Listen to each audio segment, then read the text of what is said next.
Una mattina mi sono alzato, oh vela ciao, vela ciao, vela ciao, ciao, ciao. Una mattina mi sono alzato e ho trovato l'invasor. Oh partigiano, portami via, oh vela ciao, vela ciao, vela ciao. Tiga konsep kelahiran. Nah, tiga konsep kelahiran. Terus yang ketiga ada nih tempat-tempat yang dikeramatkan. Ini kan membacanya secara terpisah, Mas. Iya kan? Nah, ketika Mas Fakun melihat ada tiga konsep semacam ini, coba dipolakan. Ketika dipolakan kesulitan, harus di situ memunculkan pertanyaan. Ini makrokosmos sama mikrokosmos konsepnya seperti apa sih? Didalami betul-betul. Cara mendalaminya seperti apa? Kalau semisal di situ ada disertasi yang pernah membahas itu, atau tesis pernah membahas itu, atau semisal ada dokumentasi yang pernah membahas masalah itu bisa menjadi sebuah data. Tapi kalau belum puas, ya langsung cari ke subjeknya, cari ke respondennya, cari ke informannya, tanya langsung, gitu kan. Nah, cara untuk bertanyanya itu, ini juga perlu metode. Jangan kemudian kok tiba-tiba, oh iya ini menurut petingginya Islam dulu begini. Nggak bisa begitu. Jadi harus betul-betul jadi cara kita untuk memilah responden ya, memilah orang yang kita wawancarai, memilah informan tuh, kita harus pakai harus membacanya secara hierarkis. Tetuanya siapa nih? Kan begitu. Dia yang memiliki kedudukan paling tinggi atau dia yang paling dekat dengan data yang kita inginkan siapa? Gak mungkin kan Mas Fakun tanya sama bapak ibunya Mas Fakun atau adiknya atau kakaknya Mas Fakun terkait masalah kosmologinya Islam dulu, gitu kan. Jadi mau nggak mau harus tanya sama orang yang memang dekat dengan data yang ingin kita cari. Atau kita juga bisa tanya secara langsung kepada orang yang benar-benar mau masih menjaga warisan tradisi leluhur. Gitu. Kan kalau kita lihat tuh, semisal saya nih bukan sebagai orang Lombok, jalan-jalan ke Lombok aja udah bisa kelihatan mana yang tetua, mana yang enggak, kan begitu. Oh dia yang biasanya pakai apa itu Mas? Sapu. Apa istilahnya? Ikat kepala itu dia sapu. Sapu itu kan. Nah terus ada lagi nanti di bawahnya tuh kayak jajaran-jajaran ya memang mereka masyarakat lokal. Dan Islam Telu itu kan nggak cuma di satu tempat. Mereka nyebar gitu kan. Nah itu harus betul-betul digali data itu. Belum nanti berbicara masalah tiga konsep kelahiran itu. Ini tiga konsep kelahiran itu jangan kemudian Mas Fakun tanyanya gimana menurut Anda terkait tiga konsep kelahiran begitu. Ya jangan begitu. Jadi jangan pernah sekalipun kita tanya sama informan, kita melakukan wawancara tanpa punya basic data. Kalau kita punya basic data itu akan enak.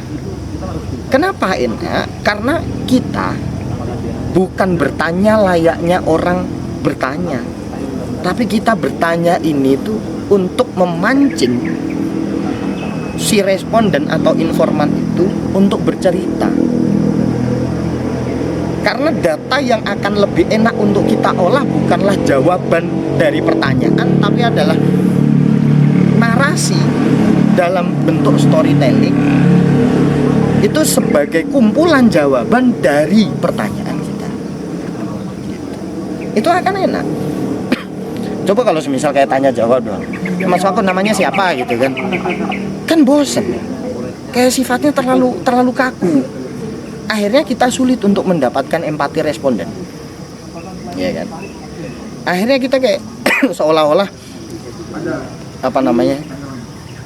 kita betul-betul hanya dianggap sebagai peneliti. Ya kalau bisa itu kita harus dianggapnya itu sebagai apa? Sebagai orang terdekatnya mereka. Gitu. Berarti harus tidak terstruktur Pak ya untuk pedoman wawancara. Enaknya gitu. Jadi kalau mau secara terstruktur itu ya, itu ada beberapa tipe sebenarnya. Tapi kalau kebanyakan penelitian antropologi, terus sosiologi itu kebanyakan semi terstruktur. Gitu. Jadi semi terstruktur ini kayak ya sederhananya beginilah. Teman-teman bikin pedoman wawancaranya. Nah, ketika bikin pedoman wawancara itu jangan cuma satu. Kalau bisa satu orang itu satu pedoman. Nah, kita memilihnya kan jelas jangan cuman dari beberapa kumpulan orang-orang. Membacanya tadi ya secara hierarkis kan. Semisal kayak tatua, ya kita harus benar-benar membuat pedoman wawancara susunan pertanyaan-pertanyaan itu khusus untuk tetuanya. Jangan disamakan sama yang masyarakat lokal. Kan begitu. Karena nanti ketika mau disamakan, ya masyarakat lokal itu nggak tahu apa-apa. Gitu loh. Itu. Nah, itu pedoman wawancara itu bukan untuk dijadikan bukan untuk ditanyakan semua. Itu hanya sebagai pedoman. Artinya apa? Nanti teman-teman ketika melakukan wawancara jelas di situ skill kedua dari peneliti akan diuji. Apa itu? Improvisasi pertanyaan.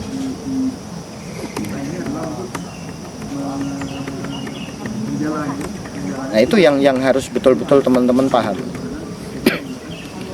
Karena ketika kita melakukan wawancara itu kita cuman berpedomankan sama pedoman yang sudah kita susun, otak kita nggak jalan.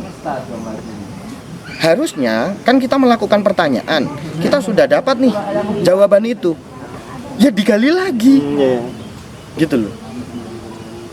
Kalau kita mendengarkan jawaban dari informan kok masih kurang jelas, kita sebagai peneliti harus memperjelas jawaban itu.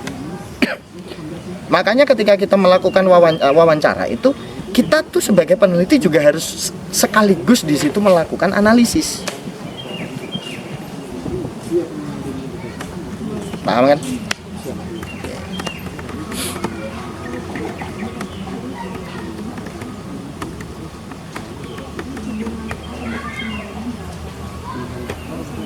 Nah, terus kan terkait masalah ini ya, tradisi Islam Watu Telu itu. Dalam metodologi penelitian itu kan ada observasi, wawancara, kemudian ada dokumentasi, observasi, wawancara, dokumentasi, apalagi observasi, wawancara, dokumentasi. Ya, observasi, wawancara sama dokumentasi. Nah, dokumentasi ini tuh jangan hanya dipahami sebagai jurnal-jurnal pendukung, literatur-literatur terdahulu yang pernah membahas masalah Islam Watu Telu itu sebagai pendukungnya. Bukan itu. Bukan cuman itu, yang kemudian dokumentasi ini yang paling penting adalah dokumen apapun bentuknya. Entah itu bentuknya buletin, ya buletin lama. Itu kan juga sebagai arsip. Kan begitu.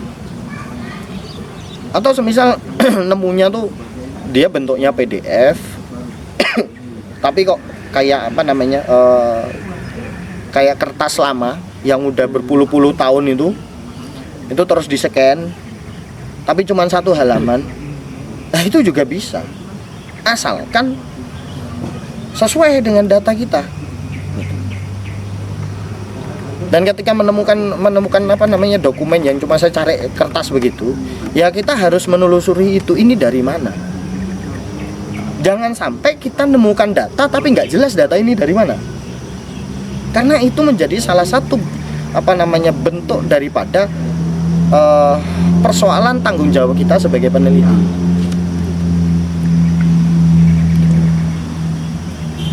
Nah, terus ketika wawancara tuh, ya tak lanjut yang tadi tuh. Wawancara tuh semisal gini nih, Mas Wakun tanya nih sama Mas Angga, ya kan, sebagai responden pertama.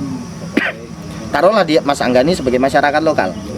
Terus Mas Rico ini, nah itu tuh sebagai responden kedua atau informan kedua masyarakat lokal, gitu ya. Nah, Mas Wakun tanyanya jangan cuma sama Mas Angga. Mas Wakun harus juga tanya ke Mas Rico. Nih. Nah, nanti jawaban yang akan dilontarkan dari dua informan ini kan jelas berbeda. Kalau ada yang sama ya udah, itu berarti sudah valid, gitu kan. Tinggal kita ngolah. Gitu. Tapi ketika ada jawaban-jawaban yang berbeda nih, kecuali kalau Mas Angga tahu jawabannya, sedangkan Mas Riko ini nggak tahu jawabannya, nah itu nggak persoalan. Tapi kalau jawabannya Mas Angga berbeda dengan jawabannya Mas Riko, nah ini harus ditelusuri, perlu responden ketiga. Gitu. Kalau responden ketiga itu nggak tahu juga, oh berarti kita harus lihat ini pertanyaannya. Oh ternyata pertanyaan ini nggak bisa dilontarkan ke masyarakat lokal, bisanya kemana? Atasnya masyarakat lokal, orang yang lebih tahu, begitu. Paham kan? Cukup segitu aja dulu. Nanti kalau kebanyakan malah muntah. Ya tadi ya sama sepertinya. Makanya tadi kan tak sampaikan di awal dulu bagaimana kayak nyusun latar belakang masalah, terus habis itu bagaimana penyusunan argumentasi itu. Nah, tapi udah bagus, pakai punya borju itu udah bagus. Tapi persoalannya kan begini, Mas Riko ini kan harus paham terlebih dahulu, ini borju itu anaknya siapa gitu. Jadi harus paham borju itu dia memposisikan habitus itu sebagai apa, dan habitusnya borju itu nggak bisa kemudian diterjemahkan ke dalam bahasa Indonesia. Iya. Gitu. Karena borju sendiri, dia ketika dikatakan itu teori modal sosial punya borju, terus teori habitus capital and arena itu kan saya pernah baca itu dalam satu wawancara itu tertulis itu, dan borju mengatakan itu bukan teori gitu loh. Karena menurut borju itu ketika teori itu dikatakan ya itu sudah sudah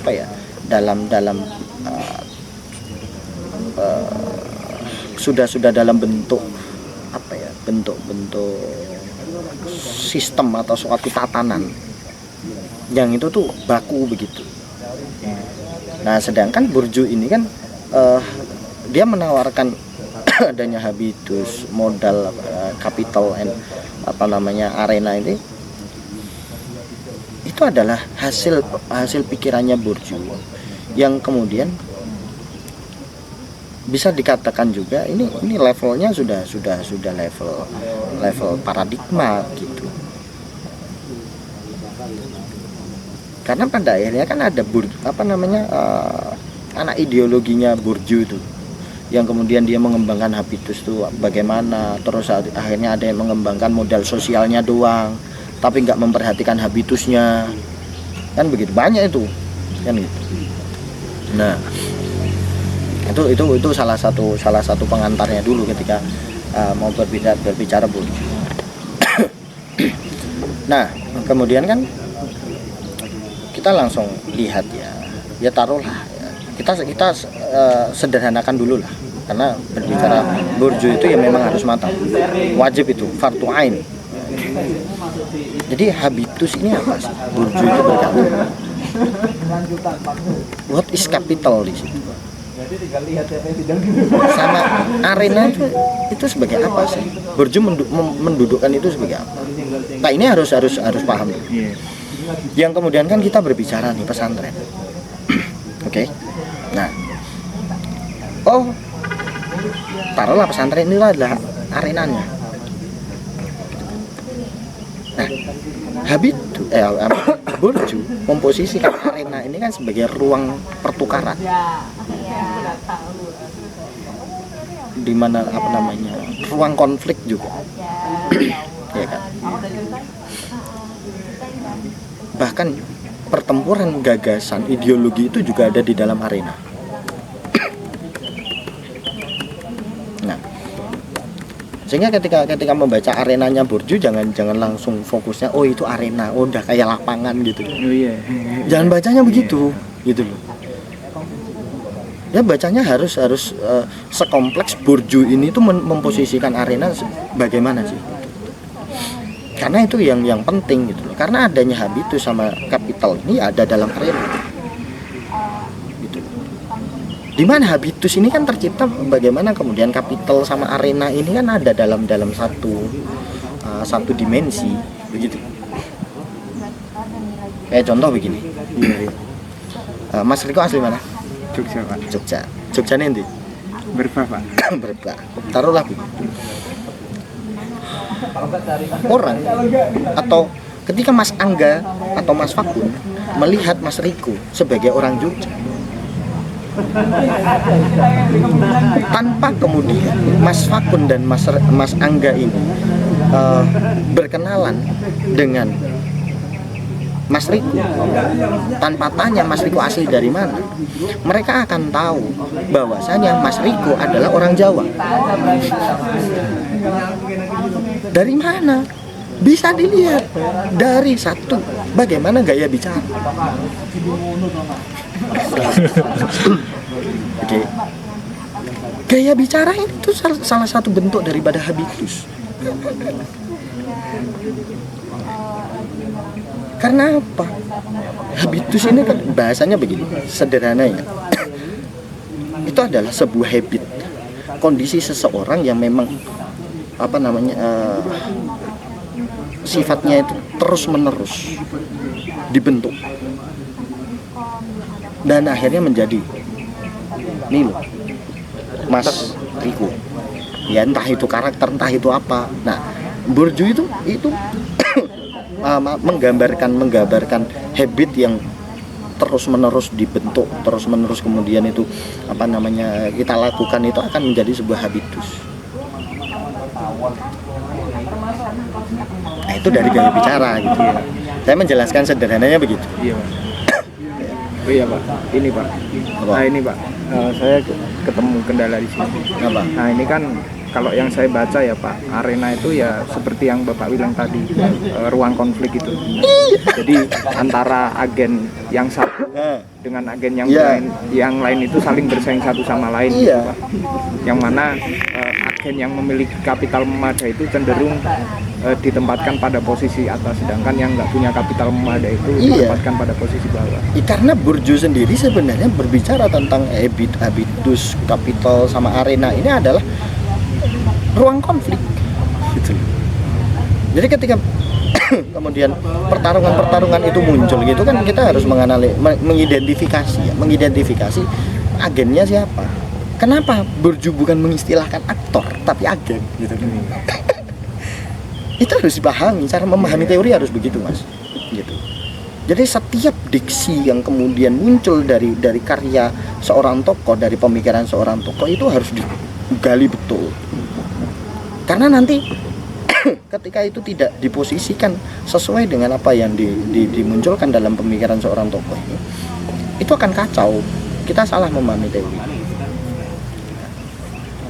Nah, Burju ini berbicara berbicara tentang agen itu karena dia agen ini tuh yang dilihat adalah seseorang yang memiliki kapital. Gitu loh. Kenapa agen? Karena dia dengan kapital ini dia punya power. Makanya dia jadi agen bukan aktor. Gitu. Nah, terus kita melihat di pondok pesantren. Nah, kita bicara teorinya kita lanjutkan nanti. Ini pesantren lah. Langsung kita play teorinya ya. Pesantren ini sebagai sebuah arena. bagaimana kemudian di dalam arena itu ada kapital di situ. Siapa yang punya kapital di dalam arena ini? Taruhlah di situ kiai. Nah, kiai jelas itu punya kapital. Dari sosial kapital dia punya, ya kan, status sosial kan. Terus dari modal apa namanya, dari ekonomi kapital dia punya, modal ekonomi dia punya. Nah kalau nggak punya, nggak mungkin dia punya pesantren, nah, kan begitu. Iya. Nah sedangkan tuh ustadz, nah kita berbicaranya harus secara hierarkis. Kita berbicara apa namanya dimensi sosial tuh harus begitu. Ada kiai, ada ustadz, terus ada beberapa pesantren yang dia membedakan antara kiai dengan pengasuh. Terus ada ustadz, ada musyrif, nah itu beda nih. Kan begitu. Karena ada beberapa ustadz yang jadi musyrif, tapi nggak semua ustadz jadi musyrif. Terus yang level paling bawah ini adalah santri. Akhirnya kan di situ ketika kita bicara, santri itu punya kapital apa sih? Santri kan nggak punya kapital di situ posisinya. Kapital itu yang punya itu kan orang-orang di atasnya santri. Kenapa kemudian di pesantren itu lebih seringnya adalah ini santri yang disuruh-suruh, ya kan? Walaupun statusnya tuh ustadz bukan yai gitu. Ustadz kan akhirnya tal ya kan itu. Beli apa? Ya kayak bahasa sederhananya ya, logika sederhananya kayak di organisasi lah. Ada senior, ada junior bahasanya kan. Itu kapital itu. Nah, lantas habitus ini bagaimana sih terbentuk? Nah di sini ada orang yang ada agen yang punya kapital, ya. Dimana agen di sini punya power, sedangkan santri nggak punya power.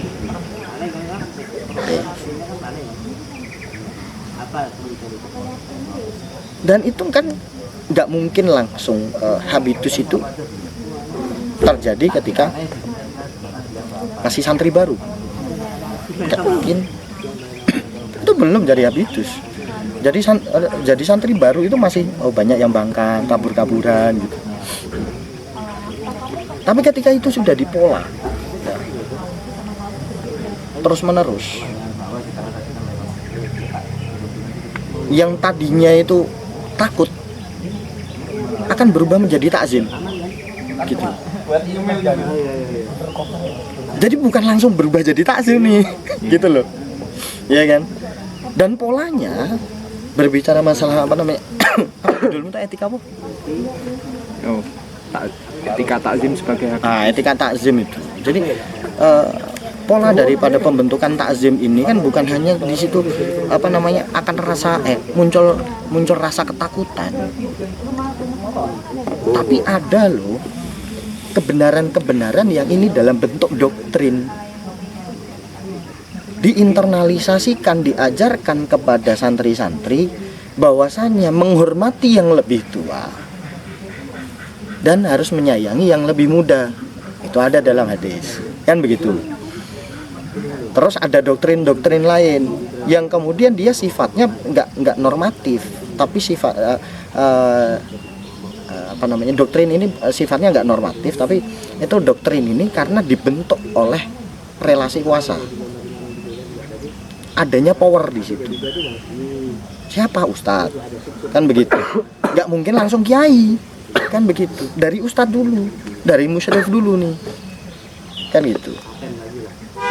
Jadi ketika musyrif ini tuh dalam pandangannya santri-santri ini sebagai apa? Kan bukan hanya sekedar musyrif, tapi di situ agen yang punya power, agen yang punya kapital di situ.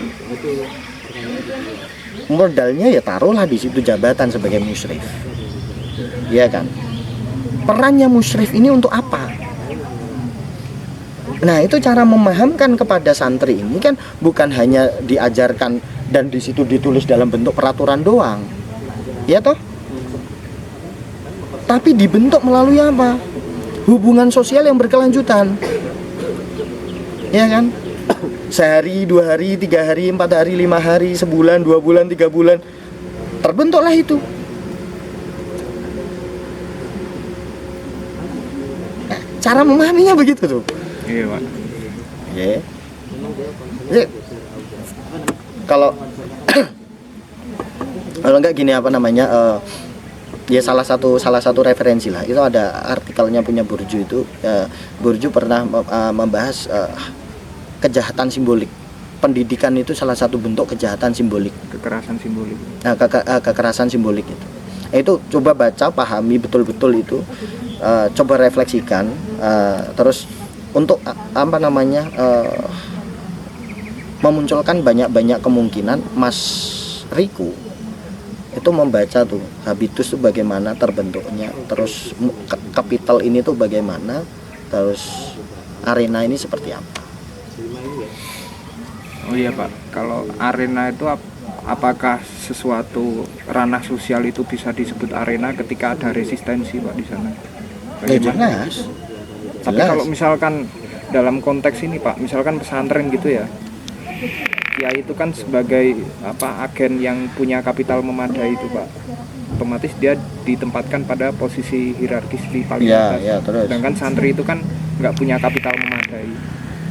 Nah, Terus otomatis yang saya lihat, Pak, di Wahid Hasyim itu nggak, santri itu ya memahami takzim itu ya sebagaimana apa yang dipahami kiai. Takzim itu sebagai bentuk penghormatan yang termanifestasi dalam bentuk tingkah laku begini. Masalahnya apa?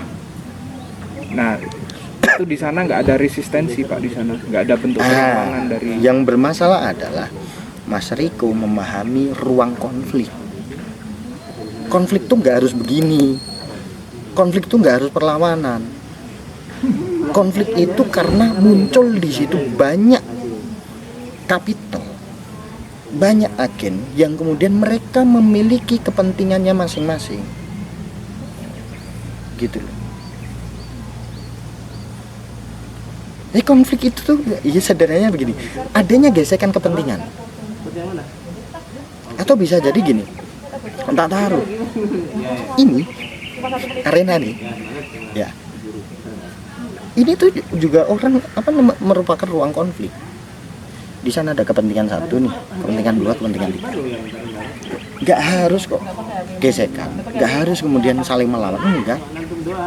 Jadi jangan pahami arena sebagai ruang konflik itu ibaratkan ring petinju. Iya. Gitu, Mas.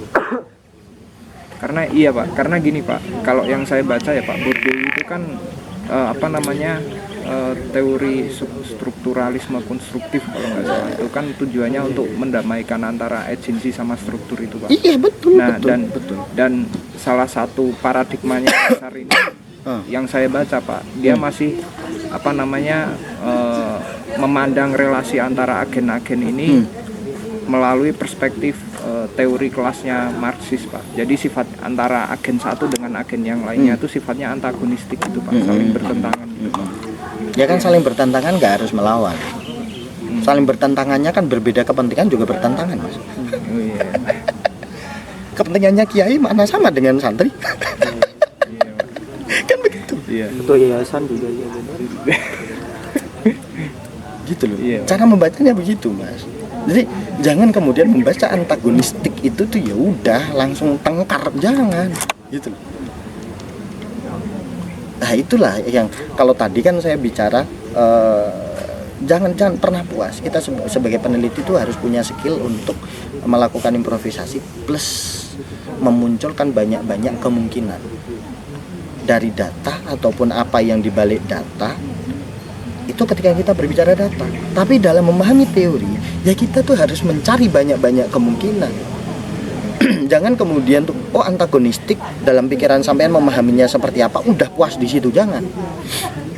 Gitu. Jadi kalau baca satu teori ini, punya Bourdieu aja taruhlah di situ. Jangan cuma satu buku. tapi buku lain juga harus. Adapun itu jurnal juga harus. Pembacanya Burju itu juga harus dibaca. Sehingga kita di situ akan paham. Gitu. Kalau kita bingung membaca data, kita bingung untuk mencari novelty atau ketertarikan kita, fokus kita kemana, cari beberapa penelitian terdahulu, 5 lah, setidaknya 5, tapi yang terbaru. Level pertama itu disertasi, level kedua tesis, level ketiga jurnal. Nah, itu kalau sudah nih, itu kan kita akan apa namanya, yang kita lakukan adalah melakukan literatur review. Contoh kayak di Mas Angga ini terkait masalah Sumarah. Mas Angga kan masih kebingungan kan, masih meraba ini Sumarah enaknya mau diapain nih, gitu kan. Mau dibikinin rumah atau mau dibelikan istana negara atau apa.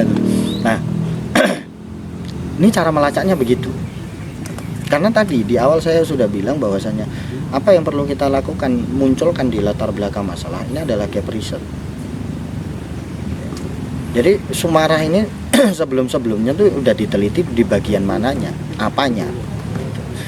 Tak kira terkait masalah penghayat paguyuban penghayat penghayat Sumarah ini kan ini ya sudah ada yang neliti.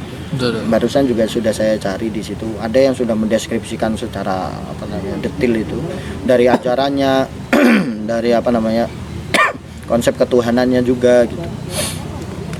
Bahkan kemudian kayak Sukino Hartono ini kan dia sebagai pendirinya itu juga sudah dijabarkan gitu. Nah, setelah kita menemukan nih kebaruannya ketertarikan kita kan sebenarnya karena kita sudah membaca literatur review sebelumnya, akhirnya itu kita munculkan, dimana ketertarikan ini kan menjadi novelty, menjadi kebaruan penelitian kita. Nah, setelah itu sudah kita temukan,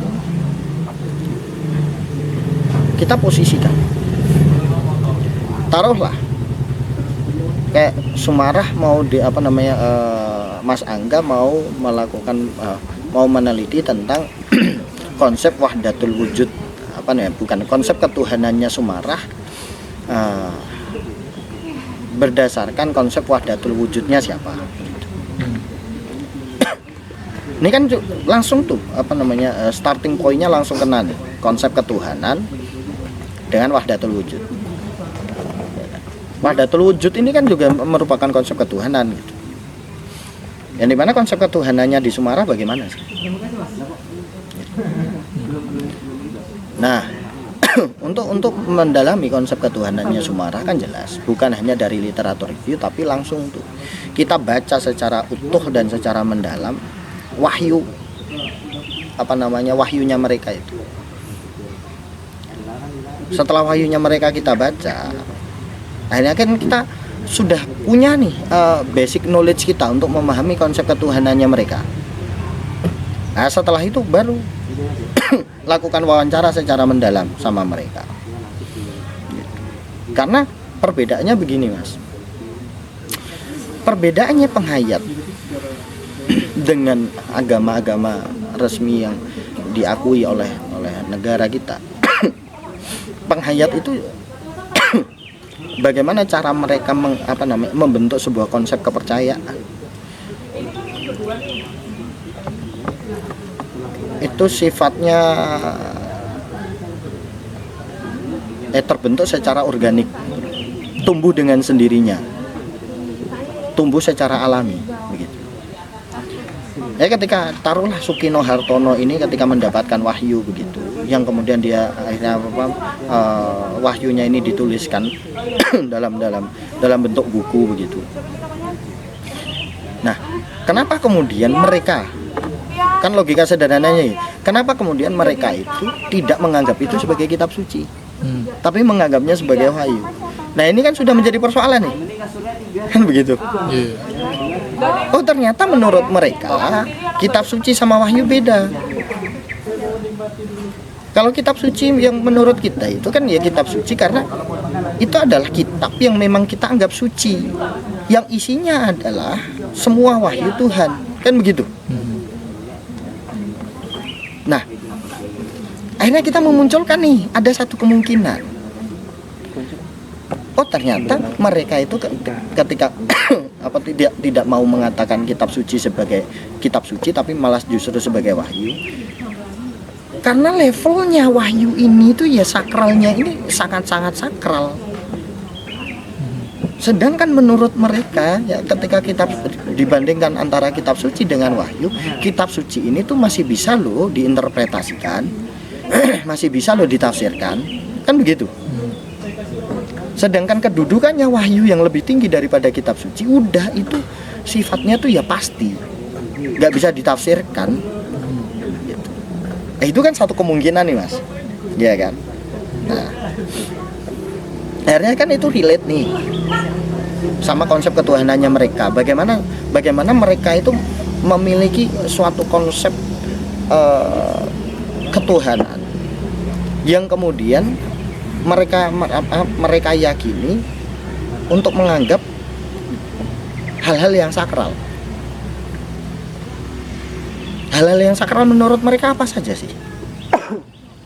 Kan begitu. Nah, itu contoh pertama nih. Contoh keduanya, kita masih berbicara konsep ketuhanan.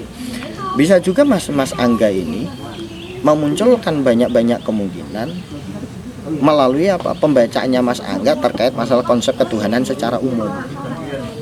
Yeah. Konsep ketuhanan secara umum kan jelas. Di situ kan levelnya ada di dalam suatu ide, kan begitu. Contoh beginilah. Kita sebagai orang Islam ya, kita berbicara konsep ketuhanan dalam Islam nih. Nah, di situ kan konsep ketuhanannya kan di dalam Islam ini ada yang disebut sebagai tauhid. Tauhid ini tuh berasal dari mana sih? Oh, ternyata wahada yuwahidu, tauhidan. Yang artinya ya kita mengesahkan itu ya yang kemudian kan kita tidak boleh ingkar terhadap Allah dan tidak boleh ingkar terhadap Nabi dan Rasulnya, kan begitu tuh, relate kan, gitu loh. Oh ternyata kita nggak boleh loh menyekutukan Allah. Kenapa kita tidak boleh menyekutukan Allah dalam konsep ketuhanan menurut Islam ini? Nah, karena di situ sudah dijelaskan bahwasanya Allah sendiri itu adalah mukhallafatul lil hawadisi. Artinya apa? Berbeda dengan ciptaan-ciptaannya. Kan begitu. Kan relate nih, Mas. Nah, itu sebagai logika sederhana untuk membaca konsep ketuhanannya dalam Sumarah. Nah, jadi jangan hanya membaca, oh ini konsep ketuhanannya tuh begini loh. Jangan. Tapi harus dibaca itu sesuai polanya. Di mana pola ini akan ditemukan oleh Mas Angga setelah Mas Angga itu terjun langsung ke lapangan, tanya sama mereka, baca wahyunya. Yang tentunya sebelum datang ke mereka, Mas Angga harus baca terlebih dahulu nih literatur review sebelumnya yang membahas masalah Sumarah. Sehingga Mas Angga tuh sudah punya basic information di sini. Nah, ke sana itu untuk apa? Mengafirmasi. Apa yang Mas Angga pahami selama ini dibentuk sebuah pertanyaan, diafirmasi mereka melalui wawancara. Kan begitu. Nah, terus kayak kebingungan Mas Angga terkait masalah ini mau konsep ajarannya, kalau konsep ajarannya kan banyak apa dan lain sebagainya. Nah, caranya begini Mas Angga. Mas Angga coba cari riset sebelumnya, entah levelnya disertasi atau tesis ataupun itu jurnal, nggak apa-apa, yang itu membahas masalah Sumarah. Terus pahami pola risetnya itu. Dia risetnya konsep ajaran tuh apakah semua ajarannya dibahas atau hanya satu saja tapi mendalam. Atau dia hanya membahas konsep ketuhanannya saja, atau dia membahas masalah posisi wahyu dalam dalam penghayat Sumarah. Nah, itu cara untuk mencari fokus permasalahannya. Karena ya saya dari saya sampaikan kepada teman-teman yang selalu ikut akselerasi tesis begini ya. Kita nggak bakalan bisa melakukan riset tanpa kita melakukan pembacaan. Pembacaan itu ada dua, pembacaan literatur sama pembacaan di lapangan. Itu kalau studi lapangan. Tapi kalau studi literatur ya jelas kita harus kaya akan literatur, kaya akan pembacaan literatur, dan analisis kita juga harus tajam di situ. Gitu. Nah, itu terkait masalah kebingungannya Mas Angga. Ini mau yang konsep ajarannya apa semua, apa kemudian ketuhanannya atau apanya gitu. Nah, terus kebingungan Mas Angga selanjutnya itu terkait masalah ini, literatur review. Literatur review itu bisa kita paparkan melalui dua pola. Pola pertama itu bisa pakai bahasanya Mas Angga itu etalase begitu. Atau pola yang kedua itu kita langsung memaparkan itu secara dialogis. Setelah kita baca semua literatur review tentang penghayat Sumarah ini, kita kan akhirnya bisa memetakan, oh ada beberapa peneliti loh yang konsen membahas penghayat Sumarah itu dari beberapa aspek A, B, C, D, E, F, G. Mereka sebagian besar itu membahasnya begini. Oh, ada yang membahasnya dari aspek A, B, C, D lagi. Tapi mereka sebagian membahasnya begini. Nah, tapi belum ada loh yang membahas masalah penghayat Sumarah ini itu dari aspeknya yang ini. Itu pola yang kedua. Tapi kalau lebih mudahnya ya pola pertama, pakai itu penyajian etalase itu, kalau bahasanya Mas Angga tadi. Itu lebih mudah. Soalnya kalau pola yang kedua kita harus membaca literatur review itu tuh bukan hanya sekedar membaca, tapi kita juga harus mampu menganalisis semua literatur review yang ada. Bahkan menganalisisnya kan begini, dari kurun waktu tahun berapa sampai berapa. Ini sejak penghayat Sumarah ini muncul itu tren akademik yang sedang dibahas terkait masalah penghayat Sumarah itu apa? Dan kenapa mereka tertariknya membahasnya dari aspek ajaran, dari aspek ketuhanannya doang? Ada nggak sih yang membahas masalah aspek ritualnya? Ada nggak sih yang membahas dari aspek sosialnya? Bagaimana kemudian penghayat Sumarah ini tuh melakukan adaptasi sosial dengan lingkungan sekitar. Mereka tuh mengalami penolakan, jelas mengalami penolakan, kan begitu. Dan mengalami penyesatan, jelas mengalami penyesatan. Tapi logika apa yang kemudian itu mendasari mereka itu untuk tetap bersikukuh terhadap prinsip keyakinannya mereka? Point of view-nya tuh apa sih sebenarnya yang kemudian menjadi landasan dasarnya mereka ya? Itu untuk tetap serawung itu apa ya, bersosial begitu. Nah, itu pola yang kedua. Nah, seringkali itu pola yang kedua ini digunakan di dalam kajian literatur dalam studi pustaka. Itu pola yang kedua begitu. Kalau pola yang pertama itu ya semuanya akan begitu, karena memilih yang lebih mudah. Penyajian etalase ini levelnya kan taruh disertasi dulu nih. Habis disertasi sudah ada yang tesis sudah ada, habis itu jurnal. Tapi konsennya kemana? Ke penghayat Sumarah gitu. Penghayat Sumarah itu diakui sebagai penghayat tahun kapan? Tahun 50-an, Pak. 50-an? Kalau nggak salah saya baca. Itu muncul apa diakui? Munculnya 1935. 1935. 1950 itu diakui. Itu mereka bikin lagi organisasi yang modelnya maupun organisasi Pak, yang ada pengurus besarnya gitu. Itu setahun segitu udah mulai diakui tapi. Oke. Nah, nah itu kan terkait masalah historisitasnya Penghayat Sumarah ini kan juga bisa sebenarnya Mas Angga ini kan fokus risetnya ke arah situ. Jadi nggak harus kok berbicara ranahnya konseptual. Study case lapangan ya. Itu bisa kita menelitinya tuh cara adaptasinya. Cara mereka mempertahankan eksistensinya mereka. Bisa kok itu. Kan tinggal diarahkannya kemana? Kajian filosofis, kan begitu. Contoh begini, setelah Mas Angga melakukan riset terkait cara adaptasinya masyarakat Penghayat Sumarah, gitu. Nah, di sini kan dilihat bagaimana kemudian adaptasi minoritas selama ini itu dibicarakan. Arahnya kan filosofis tetap ke situ.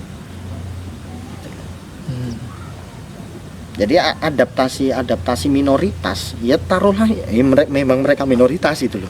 Adaptasi minoritas selama ini tuh yang dibicarakan tuh apa saja sih strateginya, apa saja, dan itu menjadi analisis kritisnya Mas Angga. Yang memang Mas Angga fokusnya adaptasi minoritas yang itu dilakukan oleh Penghayat Sumarah. Gitu. Paham di sini? Yo. Gitu.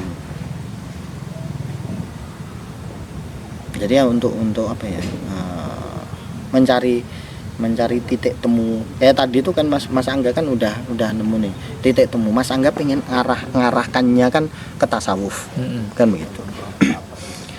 Kalau Mas Angga pengen ngarahkannya ke tasawuf, sekarang begini. Ini tasawuf itu masih konsep abstrak, gitu. Nah, yang perlu Mas Angga cari adalah selama ini para peneliti itu membahasakan atau meneliti konsep-konsep yang diyakini oleh para penghayat kepercayaan itu yang dikait-kaitkan dengan kajian-kajian tasawuf, mistisism. Ini fokusnya kemana sih? Gitu. Jadi ketika itu Mas Angga itu sudah dapat, Mas Angga kan akhirnya bisa tuh narik benang merahnya nih. Contoh lah gini, ada tuh tadi mana ya? Kita carikan dulu.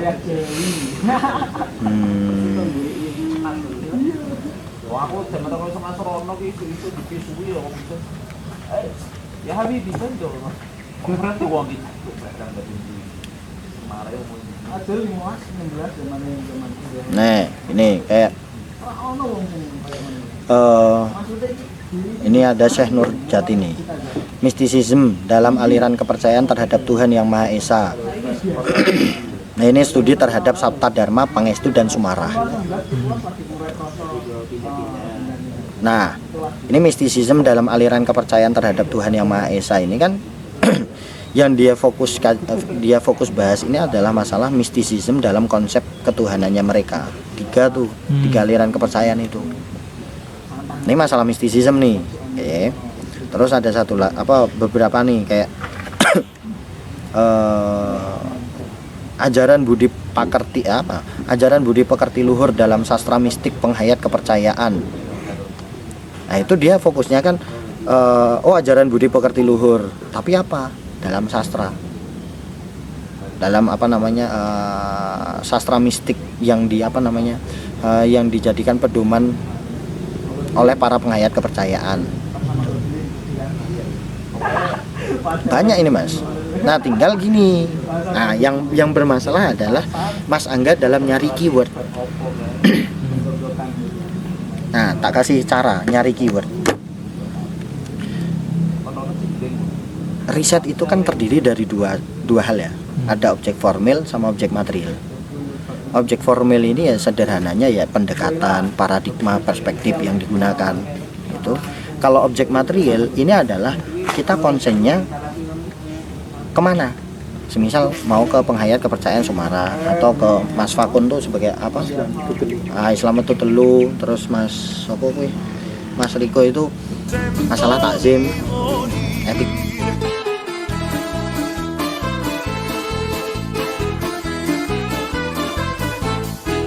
E se io muoio da partigiano, oh vela ciao,